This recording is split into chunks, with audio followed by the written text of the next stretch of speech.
All right, today on the bench, we have a MS200t. Got a little compression issue. Here, let me take you in a little closer. And let's take a look at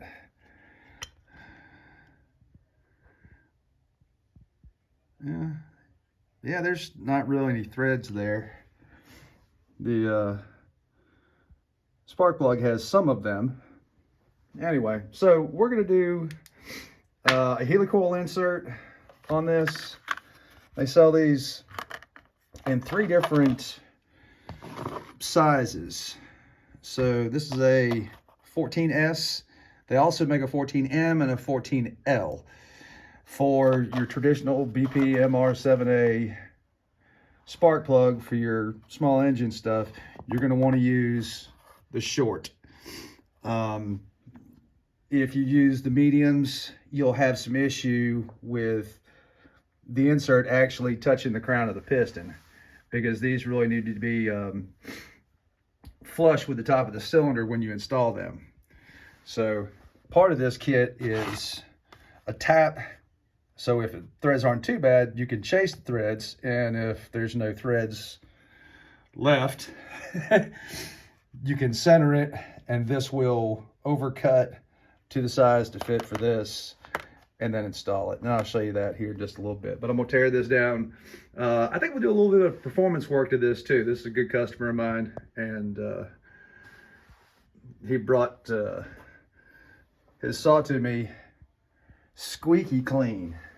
You know, aside from the little bit of stuff you see there, I mean, this is a nice unit right here. He's had this for quite some while and taken incredibly good care of it. So let's get down to the nitty gritty, some of the performance work and repair work while we got the cylinder off, and be back in a minute. And what teardown video wouldn't be complete without talking about what oil at what ratio. Jason runs Saber at 40-to-1. So thing looks great in here. Look at that. I mean, there's a few crumbs in there for me pulling the top end off, but nice slick oil sheen on everything. Carbon's almost non-existent compared to most oils. Let's take a look over here at the cylinder. You know, little to no wear. Everything's nice, shiny, and slick. I mean, I look how clean everything is in here. And there's your combustion chamber, just a little bit. One side's clean, the other side's got just a little bit of buildup on it, but that's on the hot side. Anyway, you can take that for what it's worth. Saber at 40-to-1 really seems to do well in this particular saw. You be the judge. All right, the goal of this operation is going to be getting this in as straight as possible, because there's really not anything to thread into. The original threads are gone. So you'll have to bear with me. This might be a little clumsy, or I'll just stop this and do this with 2 hands until I can get a decent start in here. Yeah, let me pause this and I'll bring you back once I get it in, and I'll show you what I'm talking about. There, that's what I'm talking about. I was able to catch what's left of the original threads. And then as we walk this in, all right, let's put a little cutting oil on here. And then I'm gonna put you back in the stand, and I'm gonna show you a couple of tips and tricks about tapping in general. Okay, so this doesn't necessarily have a traditional holder for a tap. It's got a hole for a ratchet. So when we end up doing this, you have to be careful, because there we go. When you start rolling this in, and now we have to use this, I want you to do, I'll back you out a little bit more. So keep this lined up all the way. And now once you start cutting new threads, it's going to take some effort. You You want to treat this kind of like a traditional tap handle that would have two handles on both sides so it's equal pressure. If you sit here and try and do this on one side, it's going to walk just from the pulling of the tap. You're going to be crooked. All right. So as you come around support, pull from the other side. Whoops. And we need a little bit more tension. It looks a little clunky. I don't want to. There we go. All right. So walk this all the way around. As you get tight, back up just a little bit. Let's walk it back in. A little bit more cutting oil. But I found with this type of setup, you have to use pressure 360 degrees because you can't offset, like with a regular tap handle, the pressure on one side or the other. We should be about through with this. And the reason why I got the paper under there, and I've shown this in another video before doing the helicoil install, is, all right, there we go. Now we're cutting good. All right, hopefully I can walk this out by hand and not damage any of this. I'm gonna throw a little bit more oil on here. But those of you, I'm sure somebody out there said, well, I don't want to take the whole saw apart to do this. I'll just put some grease on my tap and it'll catch a bunch of stuff. Well, even if we had, you know, the cutting oil, grabbed a good bit of chips. And there's still a good bit of chips here. But let's look at what would have gone into your, two hands. A little clunky here, sorry. Feels like a Monday morning. All right. Not many, but you know, you don't want that kicking around in your engine. I'm sorry. All the compressed air in the world. Just take the extra few minutes it takes to tear this saw down and do it right. All right, I'll get set up and we'll come back and do the install. Show you a couple of tips. All right, there's your insert. You notice how it's got the little grippy feet, the serrations in the threads on top? There's an install tool that actually drives those into the threads. Here, let me walk this in so you don't have to, and I'll show you in a second. Okay, so just by hand, feed that in. And you want to get in there to the point where you don't feel any lip right there. This was originally a machine surface at the factory, so it's super flat. That way your spark plug makes a perfect seal. I can't feel any raised edges anywhere. That's not sticking up. So the install tool that keeps it there has that little lip right there. And what this is going to do is expand that insert and drive it into the aluminum housing right here. You don't have to beat the brakes off of this, but you want to be as squared up and as centered as you can. Okay, we'll rotate this around, see if I can't feel any highs or lows. There we go. A little bit more. And that's it. Some people use Loctite on these. I don't. Most of the thread lockers that you use are going to be only good to like 450 degrees. And with the combustion chamber being right here, it's not going to do you any good. It may add some traction, but if these are properly installed, they don't come out. Okay, so nice flush surface, so you get a good seal and no air leaks and loose compression. And just make sure that's seated in and drive it home a handful of times to make sure that you're good. All right, let's get on to some more fun stuff. All right, so this is basically a little wood support. No machining done to the base. We're just gonna do a gasket delete. There's just enough room for it. Little port and polish, widened, reshaped the exhaust port, port matched the muffler to that.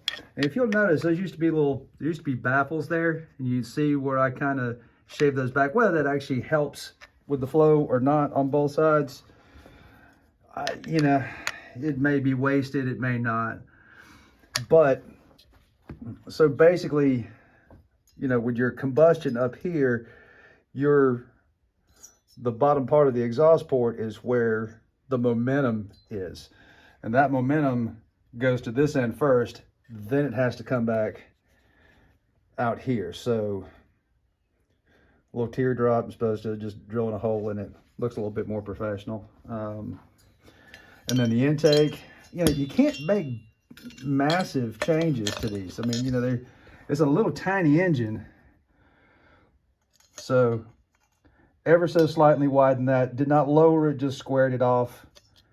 So that way I feel like you get the majority of your charge all at once. So I feel like it gives it a little bit better crisp throttle. Got a small timing advance we're gonna do, and let's get this thing buttoned back up and put back together. Alrighty. Oh, one last thing. So again, about using the short inserts. Here, let me see if we can get you down in there a little closer. So that's pretty much flush with the top, or with that upper lip right there of the combustion chamber. So if this insert was any longer, it would be sticking out right here. And this is the flat part right here. So you got to use those little shorties. Okay, enough about that. Thought I'd stop right here for a second and show you all something. Okay, so this piece of rubber hose right here was the original impulse line. And that goes from the top of the cylinder right down in there. There's a little nipple that it plugs into, and then a corresponding nipple. Oh gosh, get some light on it. Right there. Okay, and what that does is it delivers the pulse from the crankcase right here to the face of your carburetor right there. So every time the engine goes in rotation, so the piston goes up and goes down, there's a thump, thump, thump, thump. And that pressure vacuum is relayed through that little rubber hose to the carburetor, which makes the carburetor pump more gas. Thump, thump, thump. You know, and if you look at this, it's obviously got a ton of memory in it, and it's hard. So replace that. I've got, and don't use just crappy little rubber hose. Use good stuff, because it has to be allowed to flex. If you make this too long or too short, it's really bad. It'll easily pull out if it's too short. If it's too long, it'll fold in half and eventually not get that impulse from the engine to the carburetor. All right, one last thing. I got it all back together, took it outside, and was gonna get it tuned in, and then we'll do a little test video, a little test cut video, see how the performance work came out. But the chain was surging. So what you have to remember is this is left-hand thread, so, you know, unscrew it counterclockwise to tighten it up, and then to the right clockwise. So what we're going to do is we're going to replace these springs right here, and that'll actually hold these springs in a little bit better. So, you know, as it hit a good lick, thump, thump, thump, thump, the chain would surge forward. So by throwing some fresh springs in here, and I'll show you how to do that in just one sec. Let me go fetch some new springs, and we'll put this together. All right, easy peasy. Take these one at a time. Lift up on that. Sometimes you're about, there we go. Take them out one at a time. And just for what it's worth, do these away from you. Always put this one in here and then stretch. Oh, come here, you.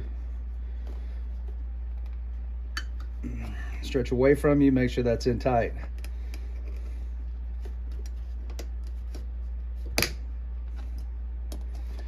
And repeat. So this way you'll have a nice fresh, and here's one of the things you'll have to look out for is in here. Let me get something to point with. So you want to look here, see how there's a little bit of wear right here, If that wears too much, a fresh set of springs won't help. Most of these look pretty good. There's a little tiny bit of wear, but you'll notice after a while that gouge will get really deep and it's just time for a whole new clutch. But you can typically get away with doing at least one set of clutch springs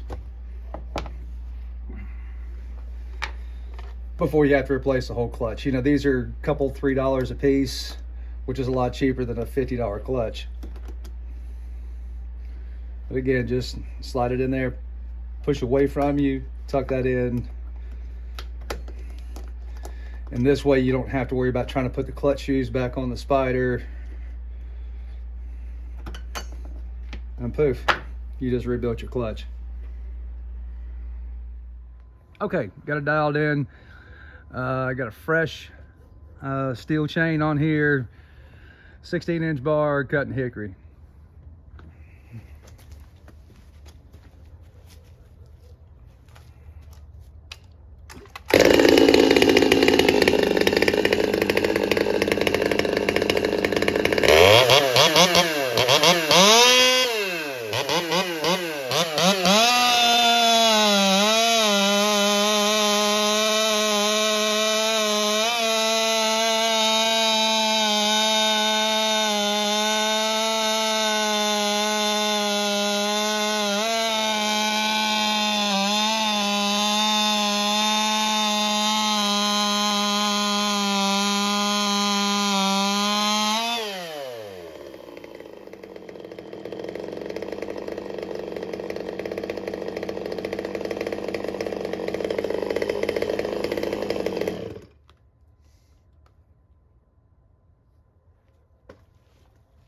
I'd say that's pretty damn good.